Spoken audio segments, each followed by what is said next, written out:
butterfly won't take you to the stars. Use the metal for a boat and you won't sail too far. Stop sitting in the dark, stirring metal pots about. You will change your life forever when you figure out the secret PinCode. PinCode. PinCode.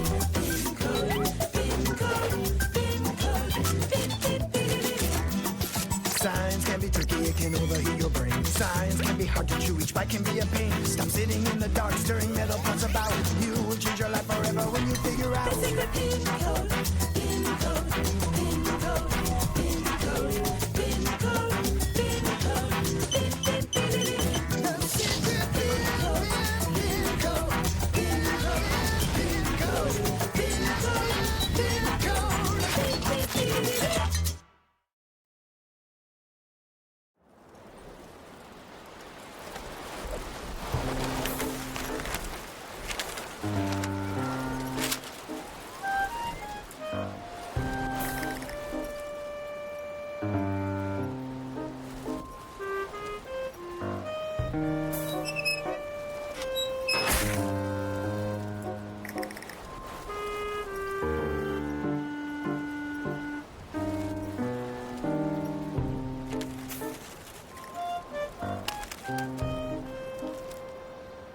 I never liked waiting. When you wait, the seconds drag on and on. Like they're teasing you. And when you at last get what you were waiting for, you don't get any satisfaction out of it. No joy at all. Our whole life is waiting. We wait for the water to boil, or for inspiration to occur. We wait for news, or wait our turn, or for the right moment. In summer, we wait for winter, and in winter, we wait for summer.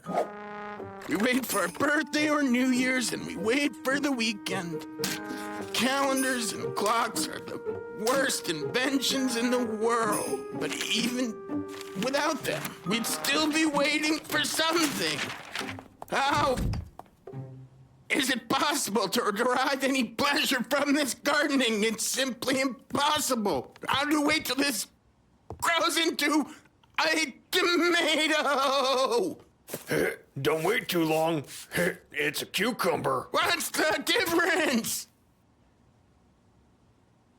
What's your secret, Barry? How do you have enough patience to wait for everything to bloom? I just love gardening, and I couldn't live without it. During winter? In winter, you can't do any gardening. How do you have the patience to wait for the spring? In the winter, I sleep, and then it's springtime. You fall asleep to avoid waiting. That's genius. But how? How can you sleep through the entire winter?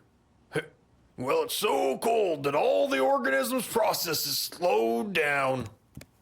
Interesting. And that affects all organisms or just fair ones?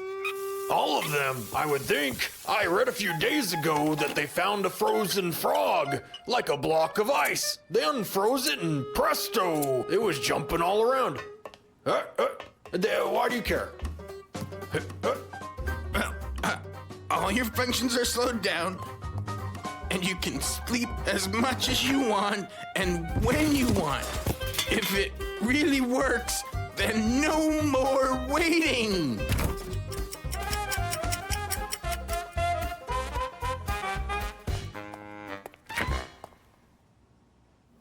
What is this, some sort of new fad? Sitting in refrigerators? It worked with the frog, then froze him and he was good as new. But you're not a frog. You're very much a warm-blooded sheep. You need to keep your frame warm. Although overheating's not good either. Our ideal body temperature is 36.6. Changing our temperature up or down by as little as 1 degree, and we would become very cold or hot. If our temperature changes by as much as 4 degrees, then watch out. Our lives are in danger. All of this sensitivity is due to the fact that our body's vital processes are carried out with the help of enzyme. These are substances which accelerate or slow down various chemical reactions in the organism, and these enzymes are very sensitive to changes in temperature. For most of them, the ideal temperature is 37 degrees, but at 40, they are irreparably damaged. Due to this enzyme dependency, we need to protect ourselves from extremes. That's why we wear hats in winter and go swimming or hide in the shade in summer. Instead of hiding in refrigerators, at least spare a thought for your enzymes. And so I had to wait again. I was waiting to get better. But I couldn't stop thinking about the frozen frog. I wanted to study this issue more closely. Insofar as I never had any patience, I decided to use the technology of the future.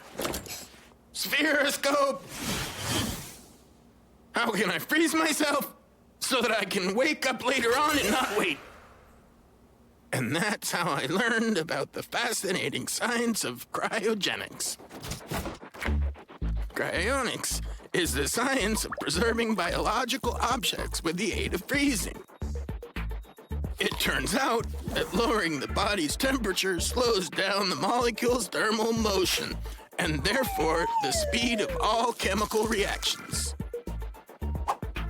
At freezing, our body doesn't just save stress from unnecessary waiting, it also stops getting old. In the future, scientists learn to freeze astronauts during long flights between planets. Before, of course, teleportation was invented. Astronauts could remain in this condition for years and not grow old or die from boredom. The unpleasant part turned out to be that our bodies are comprised of about 70% water, and when frozen, water turns into ice, which tears tissue. Yuck. It was easier for insects and frogs. Their blood contains a thing called glycerin. This glycerin protects their organisms from damage while frozen. Ha! And none the worse. Ha! For the more unlucky ones, a new method was created: instantaneous freezing. Due to the rapid decrease in temperature, water molecules aren't able to collide with each other and form ice crystals, which means that our bodies stay whole and safe.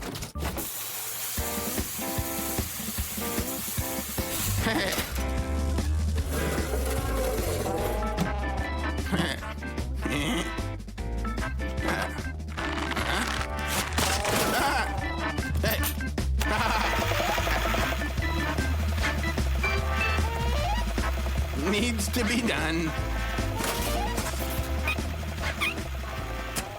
And now, after a few improvements, the refrigerator would be able to relieve me of any waiting quickly and safely.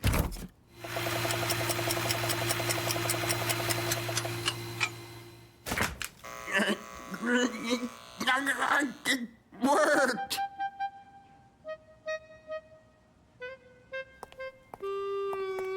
It'll be ready in an hour. At last, the moment I had been waiting for, when I no longer had to wait for anything or anyone.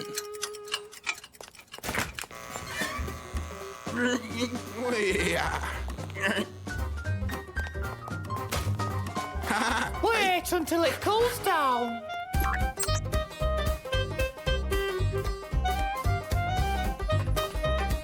I'm so fat! Why didn't you tell me this earlier? You should have warned me! Now I need to go on a diet, and I absolutely hate diets! All because of you! Wally! Sweetheart! Guess what? I lost 2 kilograms!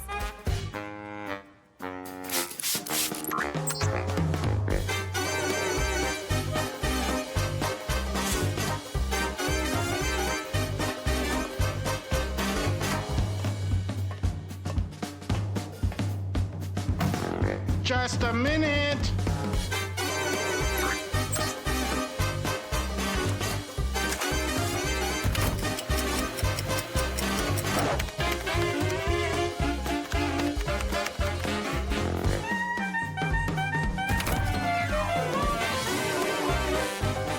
It was a wonderful time. I had completely forgotten what waiting was. But what happened next was totally unexpected.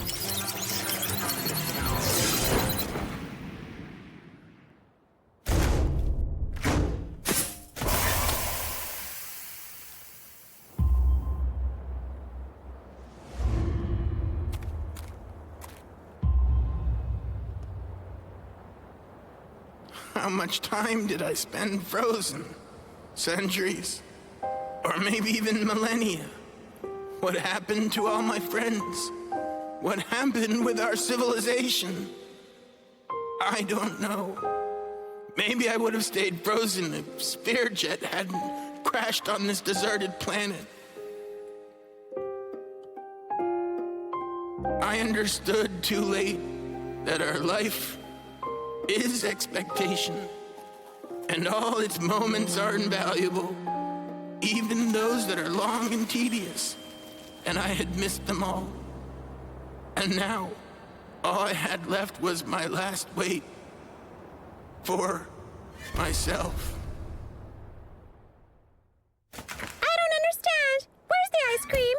I told you it was empty. We dragged that heavy thing around for no reason. Hey, guys. Everything's okay. What could possibly happen on this forsaken planet? Doko's carrying out his experiments while we all die of boredom out here. I just wanted to eat some ice cream. And Pin, for lack of anything else to do, is overhauling the sphere jet. My friends, I've discovered a fascinating anomaly. I'm afraid we'll have to stay here for a couple more weeks. Oh, you gotta be kidding me. Enough's enough. That's okay. We'll wait.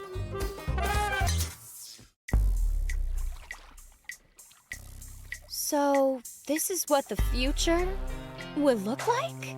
Sweet sauerkraut.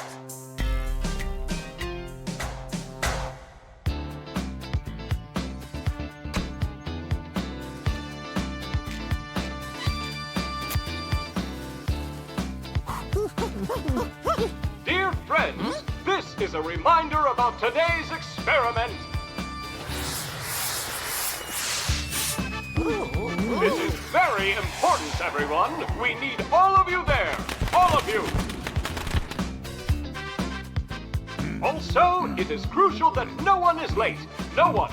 To sum up, everyone there, no one late. Again, this is an important and highly fascinating experiment. Everyone must be present. We will not begin until all of you are there. To sum up again, everyone there, no one late. Very important. So, huzzah! Very exciting day! My horns are throbbing with anticipation, and so should yours be. Or if you don't have horns, then talons, ears, trotters, whatever tingles on you when you're giddy. Nothing's tingled on me in 30 years. I don't have time for another dadgum experiment. Hi there! I'm happy to see you all together on this wonderful day, here on the 14th day of March. We're about to do an experiment which promises to be a watershed moment in the history of life. It isn't just by chance we're doing this on the birthday of that greatest ever physicist, yes, Albert Einstein. Can you remind me one more time what he's famous for? Very well, since you asked that nicely. Big genius Einstein gave us the awesome and the revolutionary E equals MC squared. It's just a silly formula, so what? Nothing's tingling here. That equation's very famous, but what does it mean? Oh, come on. Who gives a turnip? Just get your experiment over with so we can all leave. I got stuff to do. Wait. It is a vital concept to understand, to appreciate Einstein and his work on the nature of the universe. It's important that you know the laws of physics that govern the world in which we live. Let's look at how the equation begins. There, with the letter E for energy. Energy is the driving force of the universe. Without it, the universe could never have formed at all. Without energy, the sun would stop shining and the planets would no longer revolve around it. In fact, stars and planets would never have existed at all. Energy is what holds the particles of our universe together. Should we worry then that the universe's energy will run out like a battery? No. Whatever we burn, put out, whatever rises or falls, there's still the same amount of energy. In 1850, the first law of thermodynamics was discovered, and it confirms that energy can change form or move from place to place, but the total amount of energy does not change. All right, but if energy doesn't really go anywhere, why do BB's batteries need to be changed all the time?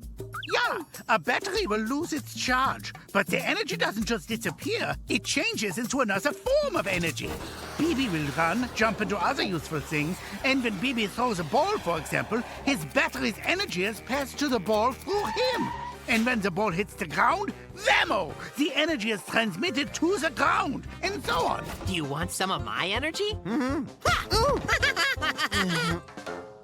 Do you want some of my energy? Touch me and I'll take all of it. All right, now we understand what the first letter of Einstein's brilliant equation means. Time that we moved on to the letter M for mass. Mass is another essential component of the universe. In the same way we must have energy for the universe to exist, we must also have mass for the universe to exist. Should we worry then that the universe's mass will run out? No. Whatever we burn, put out, whatever rises or falls, there's still the same amount of mass. In 1789, conservation of mass was discovered. That mass is neither created nor destroyed in chemical reactions. I've said something similar to this already, haven't I? All right, we've learned about the formula. The universe is divided into mass here and energy there. So what? Old news. Please just do your experiment already. Not quite yet, my dear impatient friend. What you just said is exactly what Einstein's theory proves wrong. Einstein, with this formula, showed us that energy and mass are really one and the same thing. Goodness! Originally, it was thought that there was no link between mass and energy. Energy was separate and mass was separate. But early in the 20th century, Albert Einstein changed everything when he discovered his famous formula, E equals mc squared. A surprising conclusion could be made based on the formula. Energy and mass are interchangeable.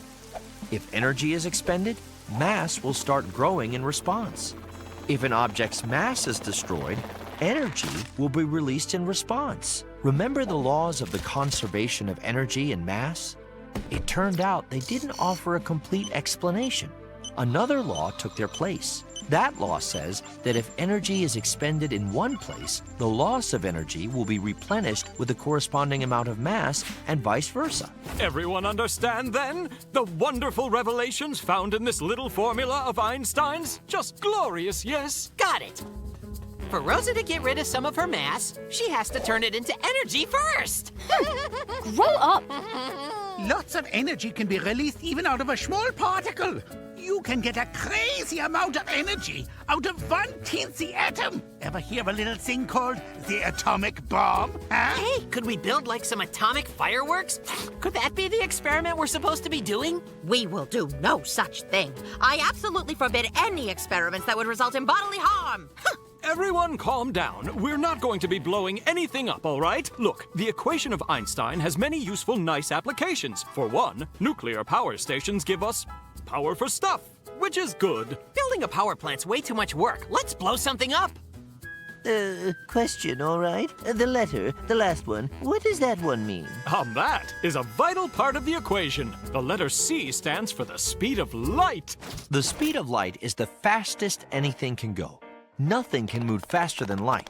Not even our most powerful machine can come close to it. It's the maximum speed. But what if I run while holding a flashlight? Wouldn't the light be moving faster then? No.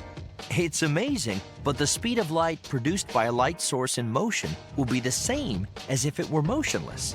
Light cannot be accelerated, because it is already the fastest thing in the universe. It is one of the universe's laws. The speed of light is the universe's speed limit. Well, that's a bummer. What's the point of trying to set a new speed record if there's a limit you can never break? But that limit is extremely high. The speed of light is about 300 million meters per second. Besides, we don't compete against light. Being the best bunny is still possible for you. The speed of light defines how much energy our universe contains. The smallest particle contains enormous amounts of energy. The speed of light squared shows the immense energy contained in the universe. I still don't understand what all that fuss is about that silly c squared. It isn't as important c squared as the speed of light as it is that there is nothing in the universe that can move faster. It is the ultimate limit. I feel like time has stopped. Know the universe's slowest speed? Huh? It's the speed of this meeting that we're in. What you said about time stopping is very interesting. The very fact that the speed of light is a constant led us to figure out that time is not. Time is relative. So time can be compressed like this or stretched like that. What we've learned is that our old friend time can alter its speed. Awesome! Well, how about that? And what that fact means, if we were ever actually able to meet speeds that were fast enough, then we could leave time behind. Now what now? That, in fact, is the objective of the experiment. Once we're going the speed of light, our slow time will fall behind us. To us in here, it will have felt like 5 minutes. But the rest of the world will have lived a regular entire day. Does that mean it'll be tomorrow by the time we get back? Huh? Yes, it will. Let's get going. Holy carrots. Let's get this crate up to light speed. Acceleration to light speed commencing. Ooh, that's fast.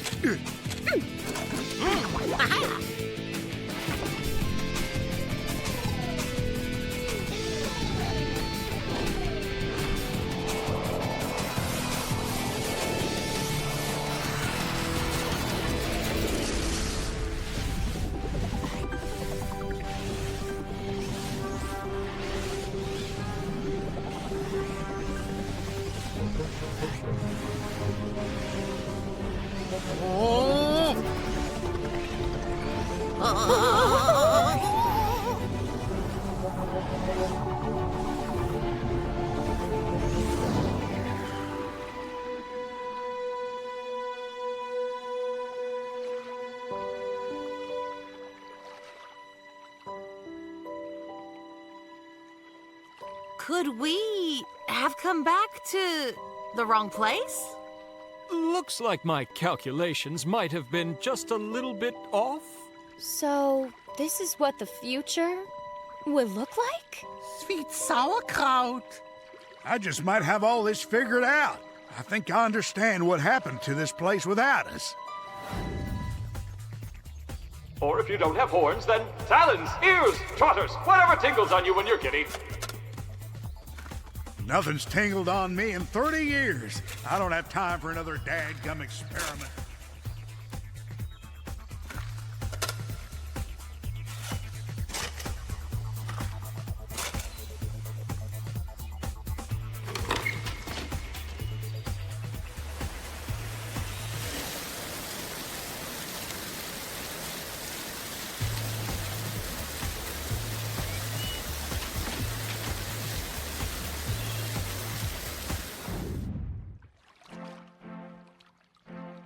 Can we travel back into the past and correct everything?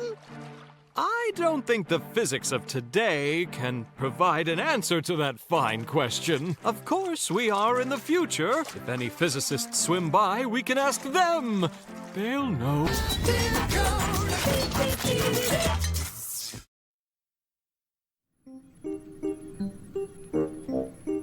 506, 507. Think of the wonder of it all. Trillions of stars and planets and moons just waiting to be explored. With those kind of odds, it's insane to think we're alone out there. There must be so much life. And that's just our very small, under-ambitious calculations.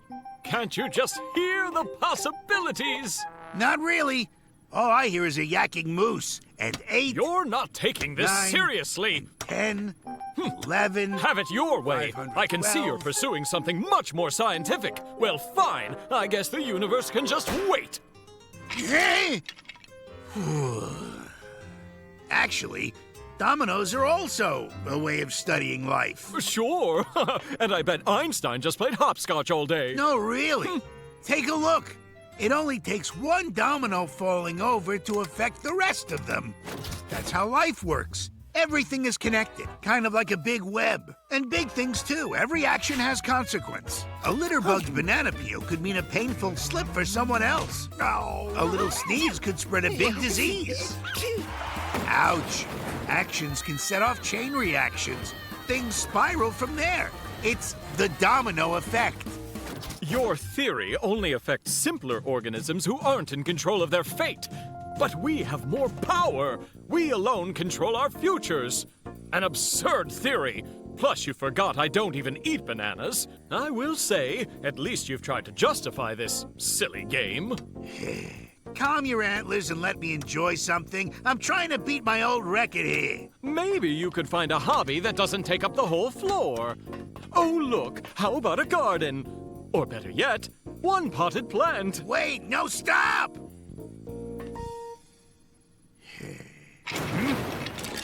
No! Stop arguing and buckle up! Our new hobby is dodging asteroids!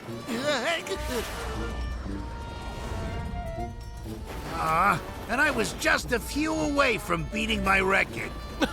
You losing your own record is your own fault. If you had just asked Pin, you would have probably known we'd be traveling through an asteroid belt. That domino theory of yours is debunked. Really.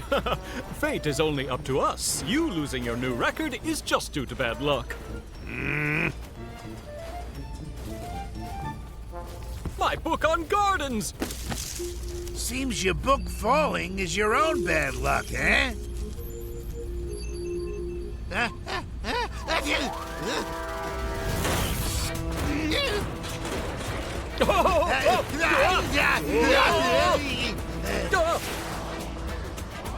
Impact imminent. Prepare for immediate and painful landing. Ow! I think I sprained my ulnar! Don't be crass, Pin. You have arrived at your destination. Initiating auto seatbelt unbuckling. No! Don't unbuckle the seatbelts yet!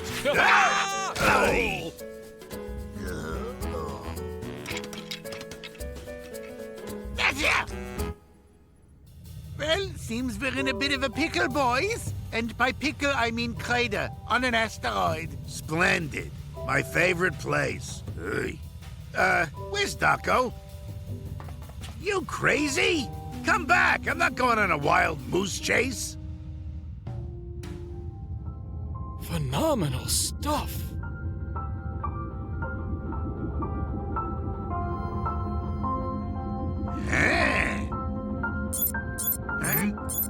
Holy smokes! This place is dangerously radioactive. Daco, get back here now. There's radiation.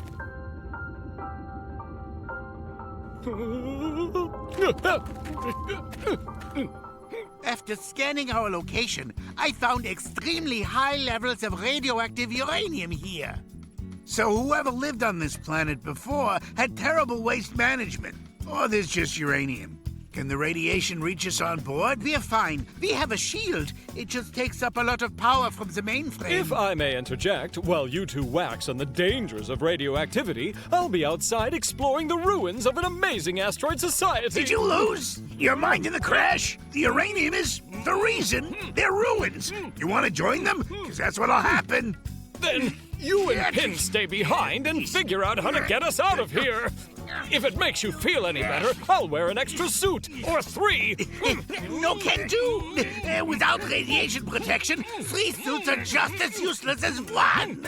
You win! No. I'll go explore the ruins, and I'll do it without any kind of protection. I sacrifice myself in the name of science. This is for the study of interstellar anthropology. Don't you get it? And it's so close! A chance like this only comes once! Oh, just 1 minute's all I ask! Come on, you guys! Well, we have a day. That's how long our power will last. We'll just make it work. Somehow we've got to get outside the ship and analyze how to get out of here. I'm pretty sure that's the bigger problem. Fix the ship. I don't hear Doco.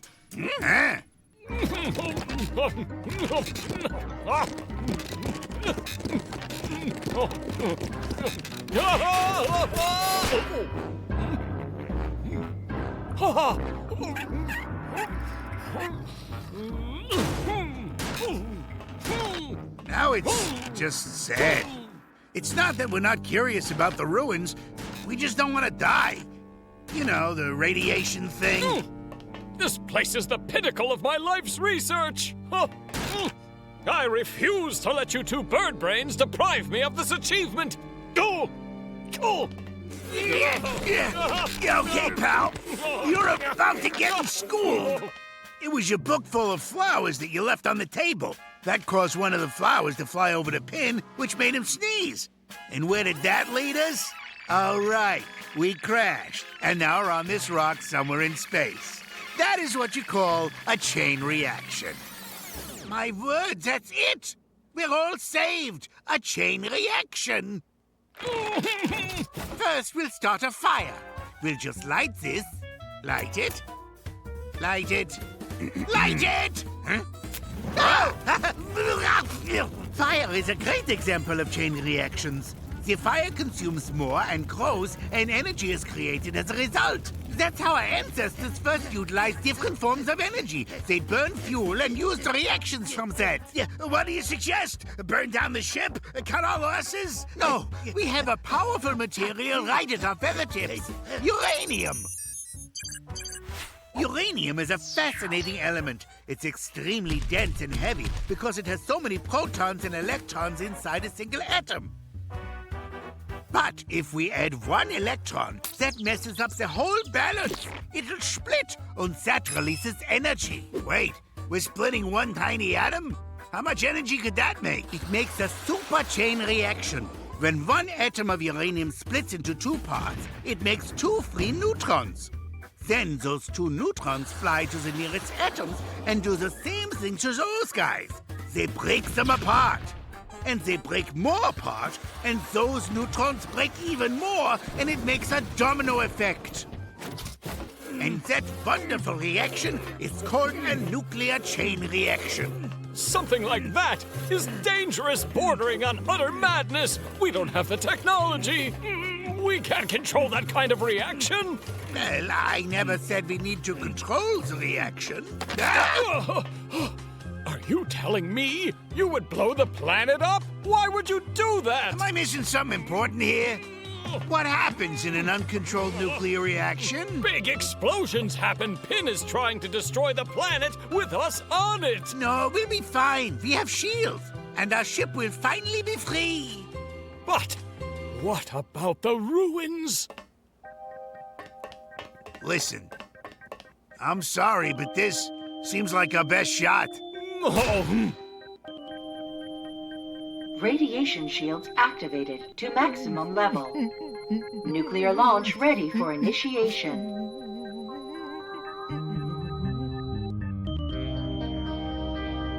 Activating Code Penguin. Nuclear launch sequence.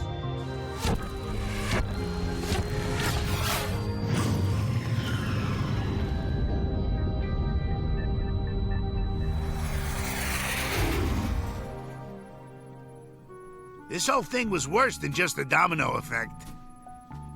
This is more like the butterfly effect. You pick a flower, and the next thing you know, we've engaged World War XII on a planet. It's a shame, really.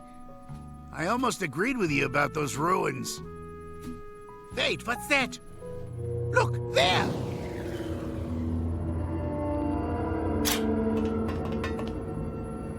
Oh, we just made a wormhole. A break in time and space, probably caused by our nuclear reactor. Hold on, time and space? We can use this to go back in time and change the course of events, thereby saving the planet! Aha! So you do believe in the domino effect? You know, if we change the course of events as we did them, we probably won't find the planet. Oh, as long as we save it, that's what's important! Years from now, we may find this planet again! And then I'll be able to explore that city for real! Hopefully next time we won't, you know, blow them to smithereens.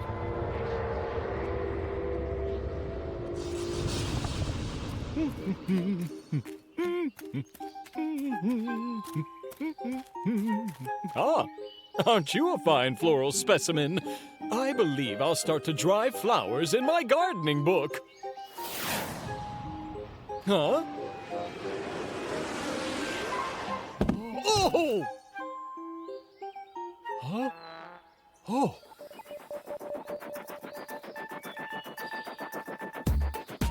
The discovery of nuclear chain reactions is credited to Nikolai Nikolaevich Semyonov and Cyril Hinshelwood. They each received the Nobel Prize for Chemistry in 1956. But it was an Italian scientist named Enrico Fermi who won the Nobel Prize in Physics in 1938 for learning about nuclear decomposition.